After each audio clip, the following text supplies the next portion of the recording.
Magandang araw sa inyo mga manonood. Halina at pag-usapan ang pangkat etnikong tausog. Ang katawagang tausog ay nagmula sa salitang tausog na nangangahulugang mga tao ng Agos na tumutukoy sa kanilang lupang tinubuan. Ang mga tausog ay bahagi ng mas malaking pangkat etniko na Moro, ang ika-6 na pinakamalaking pangkat etniko sa Pilipinas.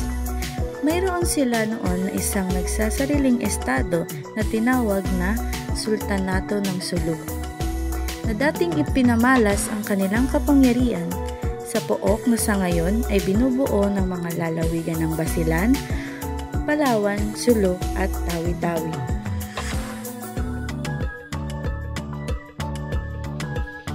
Ang mga kasuotan ng tausog ay tinatawag na patadyong o patadyum. Ang mga lalaking tausog ay nagsusuot ng mga hapit na pantalon at kamiseta na nilalagyan ng sash sa palibot ng bewang.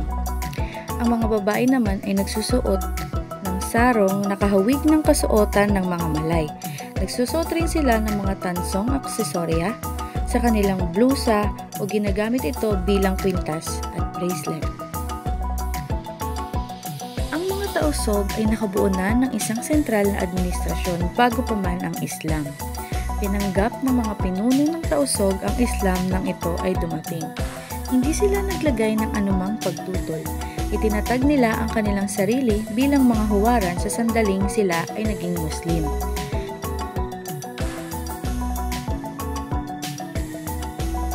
Pag-usapan din natin ang isa sa kanilang relihiyosong paniniwala. Ang mga tausog ay naniniwala kay Allah bilang Diyos at ang kanilang propeta ay si Muhammad. Naniniwala sila sa pagdarasal, paglilimos at pag-aayuno.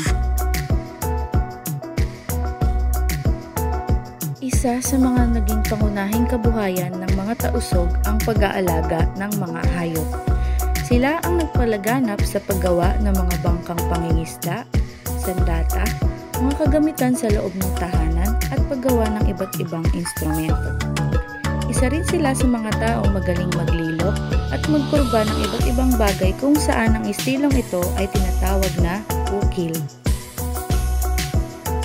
Magaling na mga magsasaka ang mga tausog.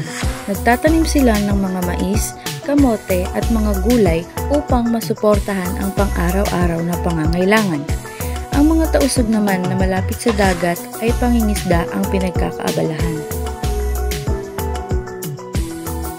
Isa rin sa kanilang kultura ang sayaw na pangalay na ginagamitan ng galaw ng mga kamay at daliri o body postures.